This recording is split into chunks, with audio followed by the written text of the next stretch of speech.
The Galactic Union was old, so old that its history had dissolved into dust and digital ghosts.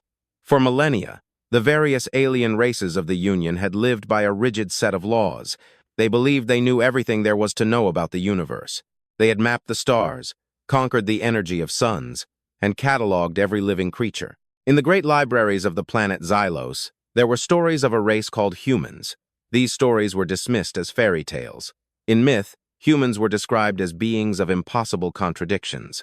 It was said they had skin as soft as parchment, yet spirits tougher than stone. They were described as gentle healers and terrifying warriors. Most modern aliens laughed at these stories. To them, humans were simply monsters used to frighten children into finishing their protein meals. High Chancellor Vrex sat in his floating chair, gazing out at the Union capital. He was a Talaxian, a species with 4 eyes and skin like polished emerald. He was annoyed. A small mining colony on the edge of the void sector had gone silent. Such things happened occasionally due to space pirates or solar flares, but this time, it felt different. "Chancellor," a voice chirped. It was KL, his young assistant. KL looked troubled. "Scanners in the void sector have just picked up a massive energy signature. It is unlike anything in our database." Vrex waved a hand dismissively. "Probably a collapsing KL star. Don't be so dramatic. We are the masters of this galaxy. There is nothing we do not understand." "But sir," Kale insisted, his voice trembling, "the signature. It's unnatural. It's moving, and it's massive. It's larger than our largest dreadnought." Vrex fell silent. He turned his chair toward the holographic display. In the center of the dark void sector, a tiny white light pulsed. It was not a star. It was a rhythmic signal, like a heartbeat. As they watched, the light grew. It was not one ship, dozens, then hundreds. "Is this the Krell Empire?" Rex asked, his voice losing confidence. "Are those warriors trying to start a border dispute?" "No, sir," Kale replied, tapping frantically at his screen. "The ship designs don't match anything. They are angular, heavy, and covered in thick metal plating. We use energy shields and sleek glass. These things look like they were built to take a beating and keep moving. They look like flying fortresses." Suddenly, the communications console shrieked. A signal was cutting through the Union's high-level encryption. It was considered impossible. The Union firewalls were the best in the galaxy. On the giant screen in the command center, a face appeared. It was not a face Vrex recognized from any known planet. It was a creature with 2 eyes, a small nose, and skin that looked fragile. On its head were short, dark hairs. It was dressed in a uniform of simple gray fabric with a patch on the shoulder depicting a blue planet with a single moon. The creature spoke. The language was strange, but the Union's universal translator barely kept up. The voice was deep and resonant. "This is Admiral Sarachen of the United Earth Fleet," the figure stated. Her expression was calm, but a fire burned in her eyes that made Vrex feel very small. "You have been harvesting resources from the SO2 system. You ignored our automated warnings for 3 of your solar years. You destroyed our research drones." Vrex found his voice. "I am High Chancellor Vrex. You are invading Union space. We have no records of Earth. You are a myth, a bedtime story." The woman on the screen did not blink. She didn't look angry. She looked disappointed. "We are not myths. We simply waited to see if you were peaceful. You are not. You are thieves. You took what belongs to us, and you treated the galaxy like your playground while smaller civilizations suffered." "Are you threatening us?" Vrex laughed, though his heart hammered. "We have 10,000 ships. We have weapons capable of splitting planets." "We do not want to split your planets," Admiral Chen said softly. "We want to reclaim our home, and we want justice for the colonies you destroyed to build your ivory towers."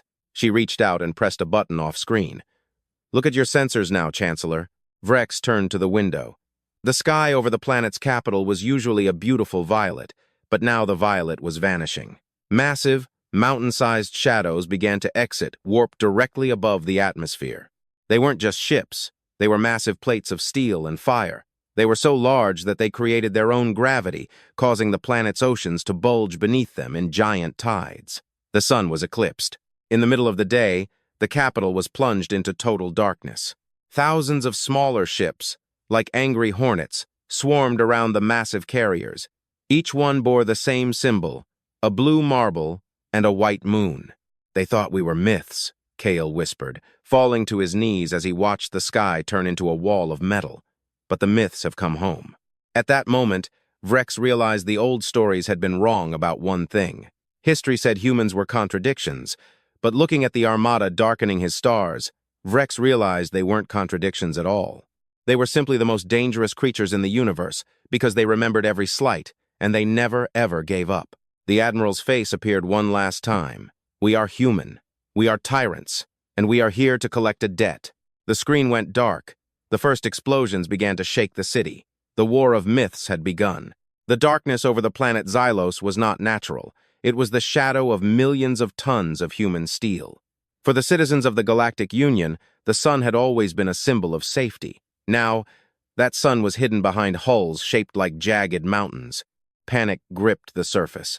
High Chancellor Vrex froze on his balcony. He watched as the Union's defense fleet, considered the most advanced in the galaxy, scrambled to meet the invaders. The Union ships were beautiful, crafted from white alloys and glowing with blue energy. They looked like works of art. The human ships looked like instruments of war. They were painted in dull blacks and grays. They didn't glow. They seemed to absorb the light. "Charge all planetary batteries," Vrex screamed into his comms. "Destroy them! Erase this myth from our sky!" Planetary defense batteries, massive towers, firing beams of pure heat opened fire. A bright orange beam slammed into the base of the largest human carrier. Vrex waited for it to explode. He waited for the humans to scream for mercy, but no explosion came. The heat beams hit the human ship and bounced off like water hitting stone. The humans didn't rely solely on energy shields. They had meters of solid, reinforced plating. They built their ships to withstand the heat of stars. From the human carrier, a single hatch opened. A missile the size of a skyscraper drifted out. It didn't use lasers. It was a kinetic projectile, a massive chunk of heavy metal accelerated to incredible speeds. It slammed into the main defense tower on the planet's surface. There was no flash of light, only a sound that shook the very foundations of the world. The tower didn't just break, it vanished in a cloud of dust. The shockwave knocked Vrex off his feet. "They don't use plasma," Kale whispered, crawling toward the Chancellor. "They're throwing rocks. Very fast, very heavy rocks. Our shields are designed to stop light and heat, not physical objects of that mass." In space above the planet, the battle turned into a slaughter. The graceful Union ships tried to dance around the human fleet, firing their elegant lasers. The humans didn't dance. They simply moved forward in a straight line, firing thousands of metal slugs and explosive shells. A Union cruiser, the Starseeker, tried to ram a human destroyer. In Union history, a ram was the ultimate noble sacrifice, but when the Starseeker hit the human ship, the Union vessel crumpled like thin foil. The human ship barely felt the impact. It simply rotated its heavy turrets and tore the cruiser apart with a hail of fire. Inside the human flagship, the U.S. Valkyrie, Admiral Sarachen, stood in the center of the bridge, where silence and professionalism reigned. There were no flashing lights or dramatic music, just men and women at screens, speaking in quiet voices. "The Union's secondary line is breaking, Admiral," the tactical officer reported. "They are trying to retreat to the bases on the inner moon. Do not let them. Target their engines," Chen said in a cold voice. "We are not here to exterminate their people, but we are here to dismantle their power. Disable the ships, but let the escape pods leave." "Why let them live, Admiral?" the officer asked. "They destroyed our mining stations without warning." Chen looked at the massive holographic map of the galaxy. "Because we want them to tell the rest of the Union what happened here. Fear is a better weapon than fire. If we kill them all, we are just monsters. If we let them go, we are a nightmare they will never be able to forget." Down on Xylos, the atmosphere was changing. The human ships began dropping pods. They were small, armored capsules falling from the sky like shooting stars. Thousands slammed into the squares, parks, and rooftops of government buildings. The doors hissed open and human soldiers stepped out. To the Talaxians and other alien races, these soldiers looked like demons. They were clad in heavy, motorized power armor. They carried rifles that emitted a dull thump which echoed through the streets. One pod landed right in front of the Chancellor's palace. A group of 5 stepped out. They didn't run, they walked with a heavy, rhythmic clack, clack, clack. Vrex's elite guards, tall aliens with 4 arms and energy blades, charged the humans. The guards were fast and highly trained, but the humans didn't dodge. They raised their rifles and fired. The sound was like thunder. The guards were thrown back by the force of the rounds. Their energy blades flickered and died as they struck the thick plates of human armor. One human reached out a metal-gloved hand and grabbed the lead guard by the throat. With one arm, the human lifted the alien off the ground. "Where is the High Chancellor?"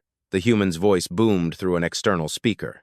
It was a female voice, but it sounded like grinding gravel. The guard, with a trembling finger, pointed to the high balcony. The human threw the guard aside as if he weighed nothing. "Command, this is Miller Team," the soldier said into her helmet. "We have the target. The palace is ours. The gods of this galaxy are hiding in their rooms." Vrex watched from above. His 4 eyes widened in horror. He had spent his entire life believing his race was the peak of evolution. He thought the Union was invincible. He looked at the human soldiers below and saw something he had never seen in any alien race: a complete lack of doubt. They weren't fighting for fun. They weren't fighting for glory. They fought like a machine that had been switched on to perform a task. Suddenly, the sky above the city erupted in bright white light. A massive reinforcement fleet of the Union arrived from nearby star systems. Thousands of ships appeared in a flash of light. For a moment, Vrex felt a spark of hope. "Yes," he screamed. "The Great Armada has arrived. Now they will see true power." But Admiral Chen, watching from the Valkyrie, only smirked. "They brought more targets," she said. "Tell the 2nd Division to begin the Wall of Fire maneuver. Let's show them why myths were better left in books." The human fleet shifted. The massive ships moved together, locking their shields and overlapping their weapon ranges. They formed a solid wall of metal between the planet and the new Union fleet. The Union ships fired everything they had. The sky became a spiderweb of multicolored lasers and energy pulses. The human wall of fire absorbed the impact. Then, the humans fired back. It was not a battle. It was a harvest. The human railguns sent tungsten slugs through the Union ships, passing in one side and out the other. The ships exploded in silent flashes of orange and white. Debris began to fall like burning snow onto the city of Xylos. Vrex watched as his great armada was turned to scrap in less than an hour. He understood then that the Union hadn't just made a mistake, they had awakened a predator that had been evolving in the dark for a long time. Kale sat on the floor, weeping.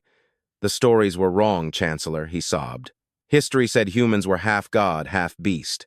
Vrex looked at the human soldiers who were now breaking down the heavy palace doors. "No, Kale," Vrex whispered. "The stories were right. We just forgot that gods can be angry." The doors to the throne room burst inward. Smoke filled the air. Through the haze, the heavy metallic footsteps grew louder. The humans had arrived, and they were not leaving until the galaxy was changed forever. The throne room of the Galactic Union had been a place of silence and great beauty, with floors made of glowing sea glass and columns stretching into the clouds. But now, the silence was shattered by the heavy, rhythmic thud of metal boots. Smoke from the exploded doors curled around the human soldiers' feet. As they entered, High Chancellor Vrex stood behind his long, curved desk. His 4 arms trembled. He tried to look brave, but his emerald-green skin had turned a pale, sickly yellow. Beside him, KL curled into a ball, hiding his face. The human soldiers stopped 10 paces from the Chancellor. They didn't point their weapons at him. They didn't need to. Their mere presence felt like a weight pressing down on the room. The squad leader, a woman named Miller, stepped forward. She raised a hand and unlatched her helmet. There was a hiss of air as the pressure equalized. She pulled the helmet off, revealing a face covered in scars, tired but sharp. She had short hair and blue eyes that looked like ice. To Vrex, she looked small compared to the giant armor she wore, but her spirit seemed larger than the room itself. "You're the one in charge," Miller said. It wasn't a question. "I am the High Chancellor of the Union," Vrex said, his voice cracking. "You are committing an act of war. This is a peaceful civilization." Miller laughed. It was a dry, empty sound. "Peaceful? We found the ruins of the Zith outposts. We found the mining camps on Sector 4. You didn't give them a choice. You told them to leave their homes or be erased. When they stayed, you turned your lasers on their families. We saw the logs." Vrex opened his mouth to object, to say they were necessary resource reallocations, but the words froze in his throat. The human looked at him not as a leader, but as a beetle she was deciding whether or not to crush. "We aren't here to play politics," Miller continued. "Admiral Chen is descending. She wants to see the face of the man who thought humanity was a fairy tale." Outside the palace, the city of Xylos was changing. The human armada wasn't just staying in the sky. Massive transport ships, shaped like giant boxes, began to land in the city squares. Instead of soldiers, engineers, and machines emerged. The humans began dismantling the Union communication towers. They weren't destroying them, they were taking them apart and replacing them with their own technology. They were seizing control of the grid, the Galactic Information System. Every screen on every planet in the Union began to flicker. A sudden image of the human fleet appeared on billions of screens across the 1,000-world expanse. The aliens of the Union, the bird-like avians, the rocky goras, the liquid-bodied hydros all stopped. They watched in horror as the invincible capital of Xylos was occupied by the creatures from their oldest nightmares. Back in the throne room, a small, sleek ship landed on the balcony.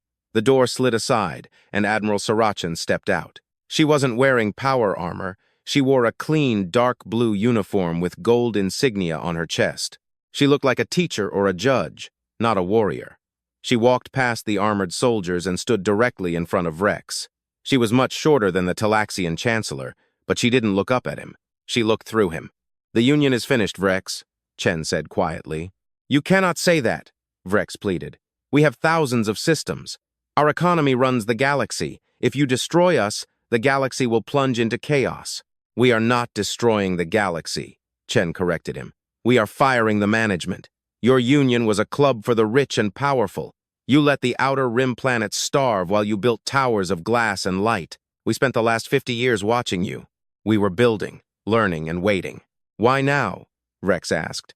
"If you were there the whole time, why reveal yourselves now?" Chen leaned closer. "Because you touched our children. One of your scout ships fired on a transport with a human colony 6 months ago.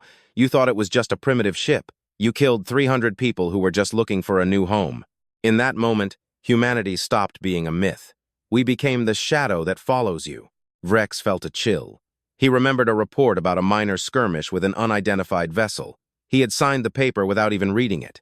To him, it was a footnote. To the humans, it was a declaration of total war. "What do you want?"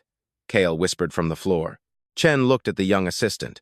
Her expression softened for a tiny second. "We want a new union where the myths sit at the head of the table. We will reorganize your military. We will redistribute your hoarded energy cells. And we will ensure that no ship ever fires on a civilian vessel again." "The other races won't follow you," Rex hissed, his fear turning to anger. "They will rise up. They will fight you." "Will they?" Chen asked. She signaled her officer. The screen in the room lit up. It showed live feeds from other Union planets. On the planet of the Goras, the locals weren't fighting the human landing parties. They stood by, watching in awe as the humans handed out food and medicine that the Union had withheld for years. On the avians' homeworld, humans were opening prisons where political rebels had been held for decades. "You ruled through fear and secrets," Chen said. "We rule through strength and truth. Most of your subjects are happy to see you fall." Rex collapsed into his chair. He realized the humans hadn't just brought weapons and ships.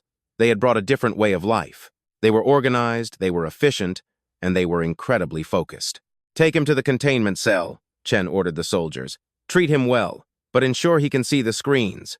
I want him to watch his empire turn into a memory." As the soldiers grabbed Rex's arms, he looked at Miller, the soldier who had entered first. "Who are you?" he asked. "How can one race be so cruel and so kind at the same time?" Miller put her helmet back on. Her voice became metallic and cold again. "We are human," she said. "We are the best friends you could ever have, and the worst enemies you could ever imagine. You just chose the wrong side." The soldiers led Rex away. Walking through his own palace, he saw human engineers already painting over the Union symbols.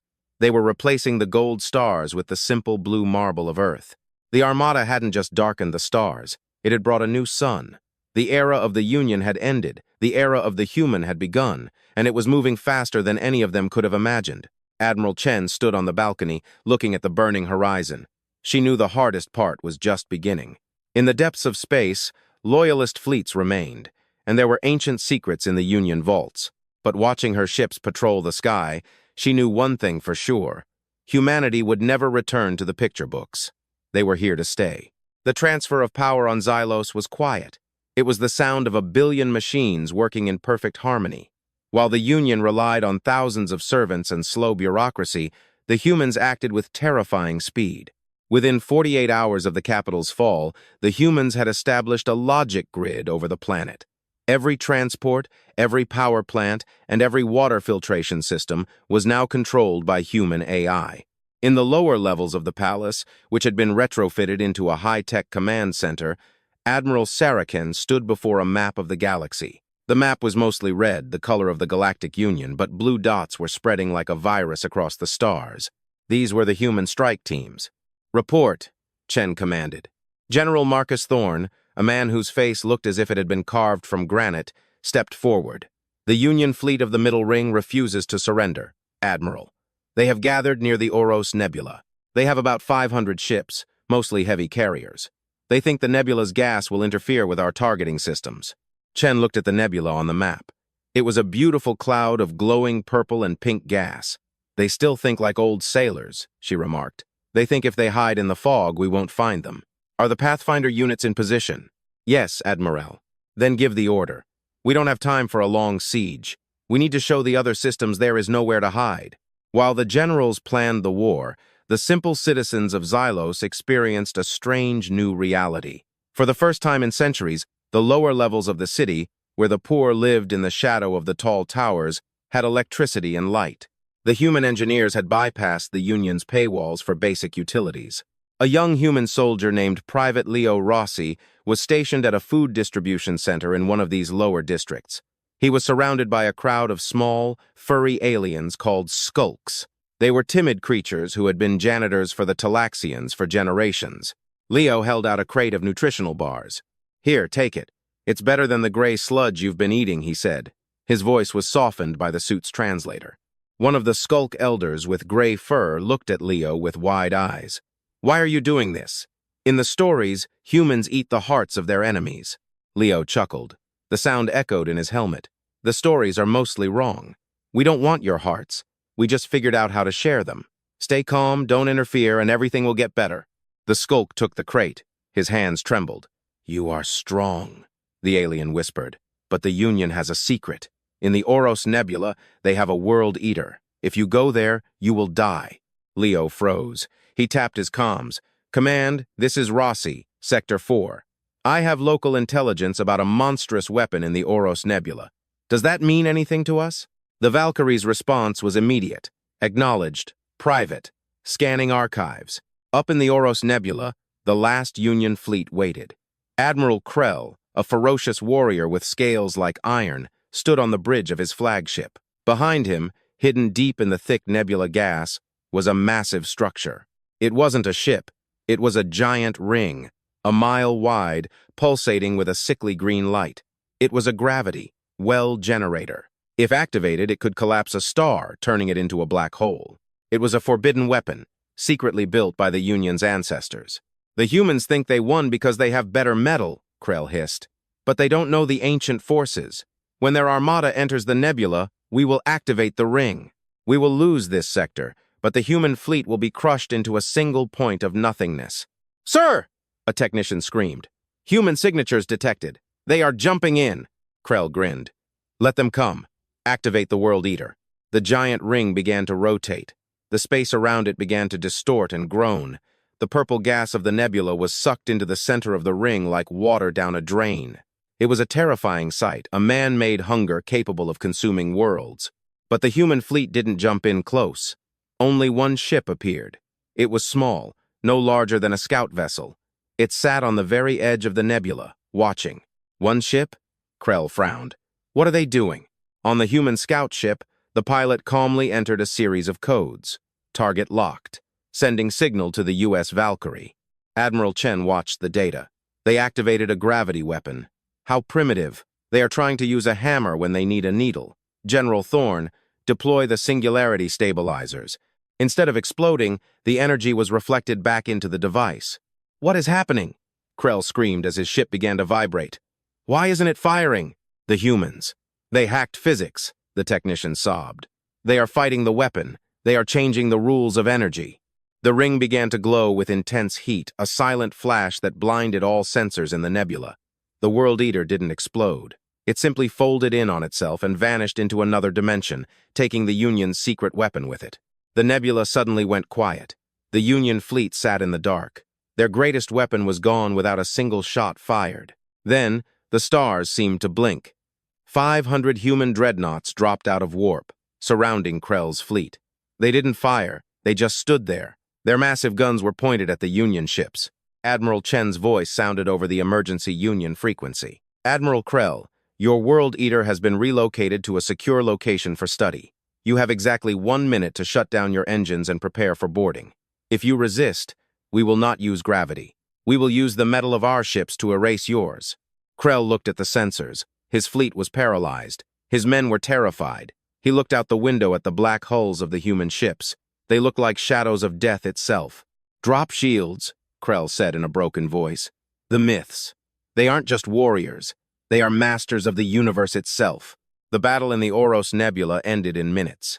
It was the last major resistance of the Union war machine. When news reached other systems that the humans had simply disabled the Union's main weapon, the remaining sectors surrendered one by one. On Xylos, Vrex watched the footage of the nebula from his cell. He saw the human ships, cold and efficient, moving through the purple gas. He understood then that the Union never had a chance. They were playing with fire, while the humans had learned to control the sun. Part 4 ended not with an explosion, but with a quiet realization. The humans were not just here to take power. They were here to rewrite the fate of the galaxy. And as human flags were raised on thousands of worlds, the citizens of the galaxy began to wonder what a world ruled by humans would really look like. They were about to find out. The transition from the old Galactic Union to the new, human-led one happened faster than anyone expected. While former leaders expected years of bloody civil war and chaos, the humans brought something much more effective: organization. On the capital planet of Xylos, the atmosphere shifted from terror to a strange, quiet curiosity. The humans had not come as looters or kings. They had come as stewards of a broken system. Admiral Sarachen stood in the center of the great hall that was once the seat of Union power. Now, it was filled with holographic maps of logistics routes, supply chains, and energy grids. She looked at a specific sector of the galaxy that had been forgotten for centuries: the Outer Rim. Under the Union, these planets were treated as junkyards. Under human management, they became the first priority. The wealth of the Union was built on a simple lie, Chen told her staff. They told the people that resources were scarce to keep prices high. But the mathematics with our R&P technology, where total resource availability is the product of supply and energy efficiency divided by the basic needs of the population, if we optimize energy efficiency, it is enough for everyone to live like a high-ranking official. Admiral, General Thorne entered, his boots clicking on the polished floor. The last of the local governors has signed the treaty. They didn't even argue when they saw the medical ships landing in their slums. They threw their Union badges in the dirt. But we have a new problem. It's not war, but peace. The problem Thorne pointed to was the Great Integration. The human fleet brought with them millions of civilians, teachers, doctors, engineers, and farmers. These weren't soldiers in power armor. They were regular people with families. They were moving into the cities, opening shops, and teaching alien races how to use human technology. For the first time in history, the myths were walking the streets, buying food from skulk vendors, and sitting in parks with Talaxian students. On the lower-level streets, the changes were noticeable. Private Leo Rossi was now part of a peacekeeping unit, helping a group of young aliens fix a broken water pump. He wasn't using a weapon, but a multi-tool. The aliens watched him with wide eyes. To them, he was still a giant from the stars, but a giant who knew how to make water flow. "You aren't like the stories," said a young Talaxian girl. Her 4 eyes blinked in unison. The stories said you eat the light of stars. Leo laughed and handed her a small metal device. "We don't eat light, kid. We just figured out how to share it. This is a solar battery. Put it on your roof, and you will never have to pay a union tax for electricity." However, while the common people were finding peace, the old elites were plotting. In a dark corner of the galaxy, a group of former Union admirals and chancellors gathered at a secret station. They could not accept a world where they were not masters. They saw human kindness as weakness. "They think they can buy this galaxy with bread and medicine," hissed Dessau, a former High Chancellor. "They forgot that power is taken, not given. We still have the Black Sun Fleet 500 ships hidden in the dark matter pockets of the Void Sector. If we strike now, while they are busy building schools, we can cut off the heads of their leadership." They didn't realize that humans were never more dangerous than when they were protecting what they had built. The human armada hadn't left the stars. It had simply shifted into a defensive formation, shielding the colonized worlds. Human sensors, far more advanced than anything the Union ever possessed, were already tracking the heat signatures of the hidden Black Sun fleet. Admiral Chen received a notification on her wristband. A small red dot blinked in the void sector. She didn't look worried, she looked tired. They just don't learn, do they, Marcus? She asked Thorne. Some people only understand the hammer, Admiral, Thorne replied.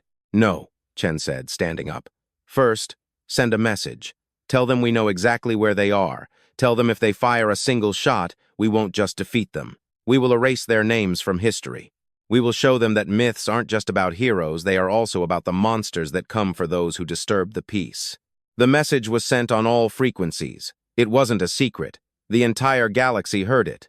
It was a promise of total protection for the innocent and total destruction for tyrants. This was the true power of humans. They didn't just have the best ships, they had the strongest will.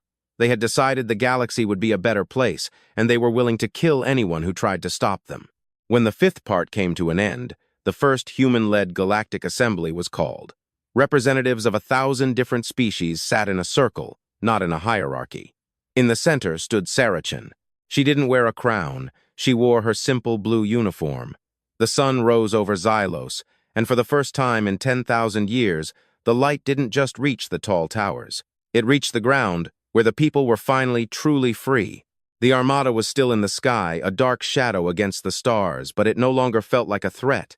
It felt like a shield. The message sent by Admiral Chen had reached not only the hidden rebels, but also echoed through every colony, space station, and trade hub in the galaxy. The myth of humanity was no longer a story about ghosts or monsters. Now, it was a living reality of uncompromising justice. As the first human Galactic Assembly began its work on Xylos, the rest of the galaxy watched to see if the humans would keep their word. In the Void Sector, the Black Sun fleet, the last remnants of the Union's military elite, faced a choice. Their leader, Admiral Krell, stood on the bridge of his hidden dreadnought, staring at the long-range scans. He had 500 ships, all equipped with dark matter weapons that could bypass traditional shields.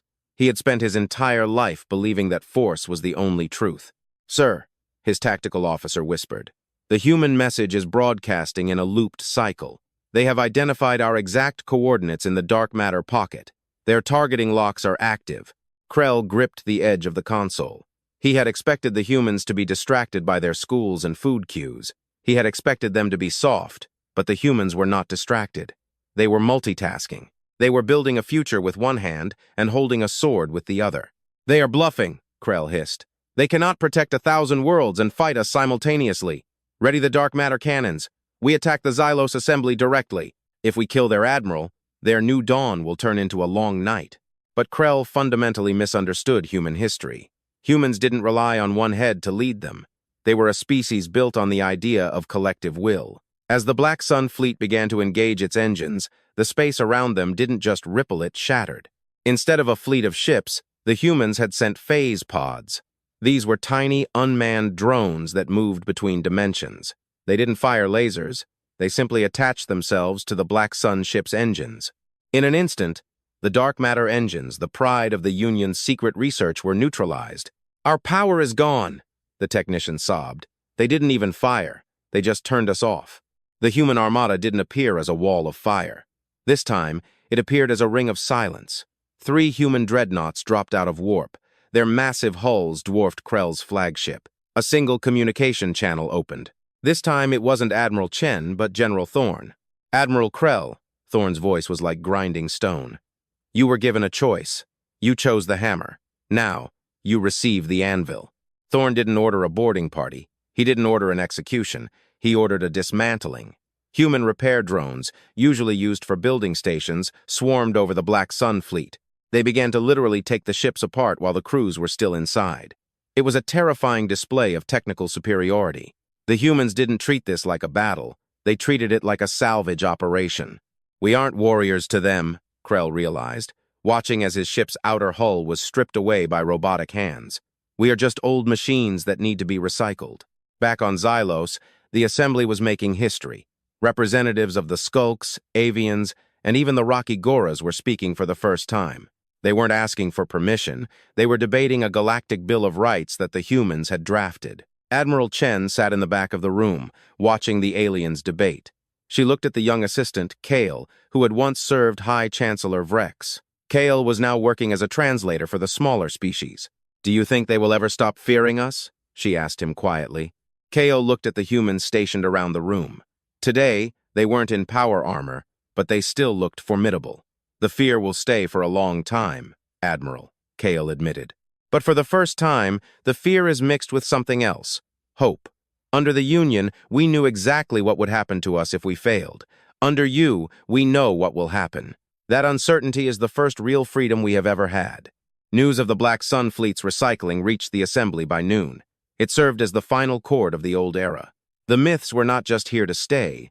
They were here to ensure that no one would ever live in the shadows again.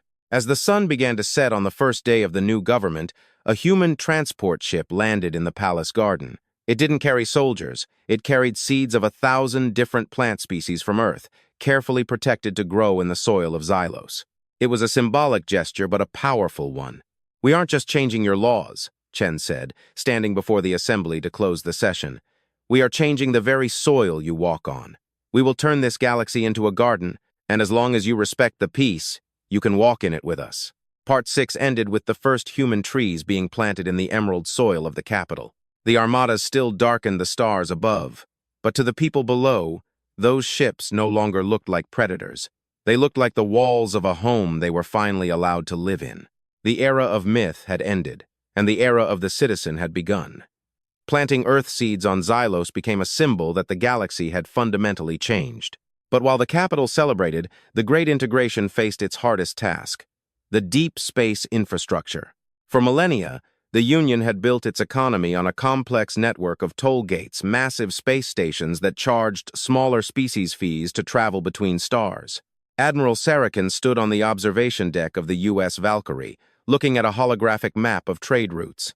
"The toll gates are the last chains of the old regime," she told General Thorne. "As long as someone has to pay to move from one sun to another, they will not be truly free." "The managers are resisting, Admiral," Thorne reported. "They are independent guilds that grew fat on the Union's corruption. They have locked the gates and are threatening to blow them, which would cause the local wormholes to collapse for decades." Chen didn't hesitate. "They think they own the keys to the galaxy. They forgot that humans didn't use the gates to find this place. We used slipstream drives." In an action that surprised the entire Galactic Assembly, humanity didn't attack the gates. Instead, they revealed technology they had kept secret during the initial invasion: the slipstream drive. While the Union relied on fixed points in space for travel, human ships could now create their own paths anywhere. Within a week, the human fleet began distributing slipstream modules to the trade ships of the Skulks, Avians, and Gorus. The toll gates became useless overnight. The guilds, once the most powerful economic force in the galaxy, watched from their silent stations as thousands of ships simply bypassed them, flying through the void as if the gates didn't exist.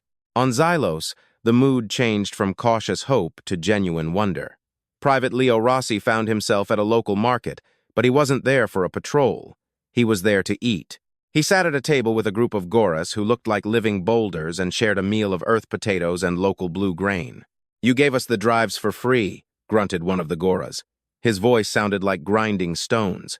"Why would the Union charge us a century of labor for this technology?" Leo shrugged. His human face showed a simple smile. "My people have a saying: a rising tide lifts all boats. If you guys can trade faster and become stronger, the entire galaxy becomes safer. We don't want to be your masters. We want to be your neighbors." However, the old dawn was not entirely finished. Deep in the palace archives, the former assistant Kale discovered something terrible. He brought a digital file directly to Admiral Chen. "Admiral, the Union wasn't just a government," Kale said. His 4 eyes widened in panic. "It was a shield. The void sector where you found the Black Sun fleet. It was empty. It wasn't empty because of the Union. It was empty because of them." He opened a file titled Project Silence. It contained ancient sensor data about a machine intelligence from beyond the galaxy, a swarm that consumed all organic life it encountered. The Union had been paying tribute with energy and resources at the edge of the galaxy to keep the swarm dormant. By stopping the Union's resource harvesting, the humans accidentally stopped the tribute, Chen said, her voice remaining calm even as her heart hammered. The swarm is waking up, isn't it? The sensors at the edge of the galaxy are already turning red, Kale replied. Chen looked at the darkening stars. The armada, which once seemed like a force of conquest, now had a new, much larger target. She tapped her comms. General Thorne, cancel the demobilization. We have a debt to the galaxy we didn't know we owed. Tell the fleet to prepare for long-range interception. The myths are about to face a nightmare. This news did not cause panic on Xylos, because the humans didn't let it. Instead of hiding the truth, Chen addressed the assembly. The Union paid for peace with fear and blood, she declared. Humanity will pay for it with steel and courage. We will not send tribute to the darkness. We will send an armada. When the seventh part came to an end, massive black ships began to rise from the planets they had just liberated. They weren't leaving. They were moving to the front lines. The citizens of the galaxy watched them go, realizing that the darkness of the human ships was the only thing standing between them and total extinction. The true test of the human spirit now lay not in ruling, but in survival. The departure of the human armada from the core worlds was a sight no one in the galaxy would ever forget. Thousands of ships, from small scouts to dreadnoughts the size of mountains, ignited their engines and accelerated toward the edge of the galaxy. They were heading into the Void Sector, the place where the ancient swarm was beginning to stir. Admiral Sarachen sat in her command chair on the U.S. Valkyrie. The ship vibrated, tearing through the fabric of space using the slipstream drive. "Report on the swarm," she commanded. General Thorne tapped his holographic screen. "It's worse than the Union's Project Silence file suggested. The swarm isn't just machines. It's a biomechanical hybrid that multiplies by consuming entire asteroid belts. They sensed that the energy tributes had stopped, and they are moving to the nearest colony, Oros 9, to feed." Oros was a mining world inhabited by the rocky Gorus. Under the Union, they were slaves, but under human leadership, they were now citizens. Chen knew that if the swarm reached Oros, it would be a mass murder. "Prepare the Sunbreaker Array," Chen ordered. "We can't just shoot them with railguns. There are too many. We need to create a barrier they cannot cross." The Sunbreaker Array was an experimental human technology that could focus the energy of a nearby star into a solid wall of plasma. It was dangerous and had never been tested in combat. But humans were a race that thrived on calculated risks. When the human fleet arrived at the edge of the Oros system, they saw the swarm. It looked like a silver cloud stretching for millions of miles through space. It hummed with a sound that could be felt through the hulls of the ships, a hungry buzzing noise like the end of the world. "All ships, form Aegis's formation," Thorne yelled over the fleet comms. The human ships moved with a precision the old Union admirals would have considered impossible. They locked their shields together, creating a massive, glowing dome over the planet Oros. The first wave of the swarm hit the shields like a physical storm. Millions of tiny, metallic creatures slammed into the energy barriers, exploding in sparks. But the swarm was infinite. For every million destroyed, another 10 million came. The human shields began to flicker. "Admiral, heat levels are critical," an officer screamed. "The Aegis won't hold." "Hold the line," Chen commanded, her voice steady. "We are human. We do not break. We endure." Down on the surface of Oros 9, the Goras watched the sky.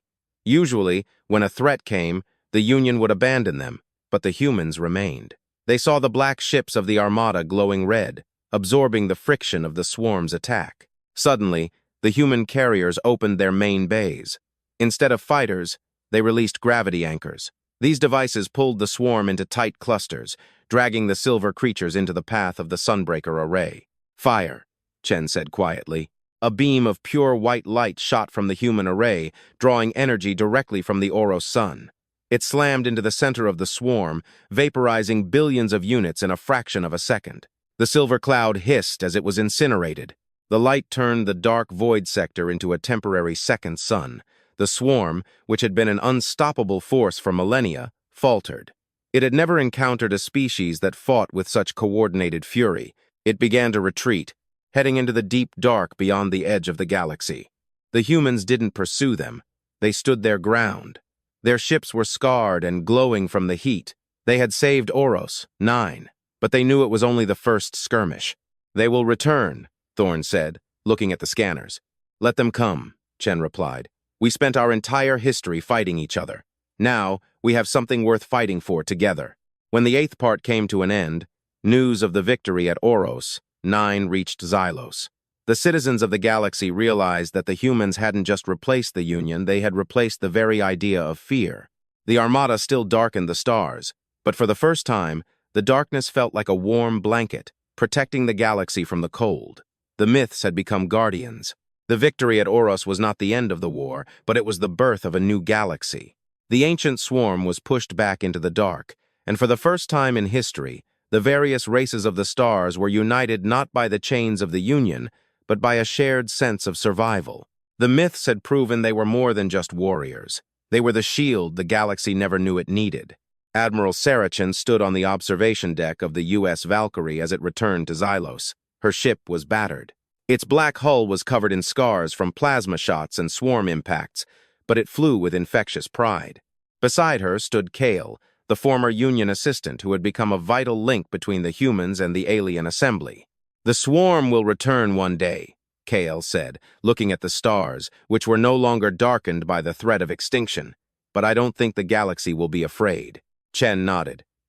"Kale, fear is what happens when you meet the darkness alone. We aren't alone anymore." Back on the capital planet, a mass celebration was taking place. But this wasn't a military parade. It was a festival of cultures. Skulks, avians, goras, and humans shared food, music, and stories. The armada was still in high orbit. Its massive presence was a constant reminder of the strength the humans provided. But the citizens below no longer looked up with trembling hearts. They looked up and saw the guardians of their world. High Chancellor Vrex, still in his comfortable but secure containment cell, watched the festivities on a monitor. He saw Private Leo Rossi laughing, dancing an awkward traditional dance with a group of skulks.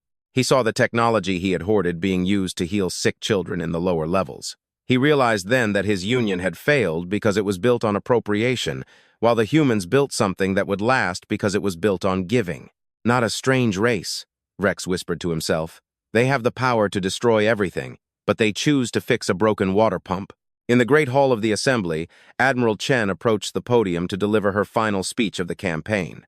She didn't talk about destroyed ships or won battles. She talked about the trees that were now growing in the emerald soil of Xylos.